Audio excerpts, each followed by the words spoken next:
4 erreurs à éviter quand tu gères un chantier immobilier, des travaux. Abonne-toi si t'es intéressé par des vidéos sur l'immobilier gratuite parce que je fais des vidéos chaque semaine et vous êtes beaucoup à pas vous abonner. Alors, erreur numéro 1, ne pas définir un budget précis avant de commencer. Sans chiffrage, tu vas droit dans le mur, tu vas pas savoir combien va te coûter la totalité du chantier, quels sont les postes où tu auras le plus de dépenses, etc. Donc fais bien un budget global de travaux, fais un tableau, etc. Excel détaillé. Ensuite, compare-le avec le résultat que te donne ChatGPT, parle avec des investisseurs immobiliers, etc.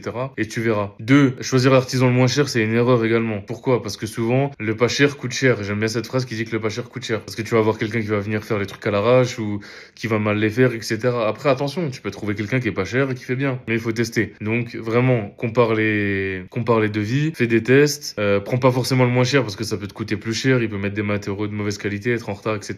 Donc voilà, choisis le meilleur rapport qualité-prix. 3. Ne pas demander un devis travaux assez détaillé. Normalement, un devis vague, ça va conduire à des incompréhensions entre toi et l'artisan. Tu vas avoir des trucs qui vont être faits, qui vont pas correspondre à tes souhaits. Donc, ce qui va se passer, c'est que voilà, tu vas avoir par exemple une peinture blanche au lieu d'une peinture blanc cassé par exemple. Donc voilà, plus le devis est précis sur les matériaux, sur le choix des matériaux, des marques, etc., moins tu vas avoir de problèmes. Donc fais un devis très détaillé, le plus détaillé possible. Et enfin 4, ne pas contrôler régulièrement l'avancement des travaux. Sans suivi des travaux hebdomadaires, même plusieurs fois par semaine, tu vas avoir des retards, tu vas avoir les artisans qui vont pas venir, voilà, tu vas avoir des finitions mal faites. Donc voilà, va sur ton chantier plusieurs fois par semaine. C'est voilà, l'immobilier c'est du temps, on fait les choses bien, ça prend du temps, c'est vraiment un deuxième job à mi-temps. Donc fais les choses bien, sinon tu vas t'en mordre les doigts. Voilà, abonne-toi si tu veux plus d'infos sur l'immobilier gratuit, des astuces, des tips. J'ai fait une formation gratuite aussi de 40 minutes où je t'apprends pas à pas comment trouver un bien rentable, même si tu pars de zéro, t'as pas de connaissances dans le marché. Donc voilà, c'est en description. Abonne-toi, c'était Khaled. Ciao.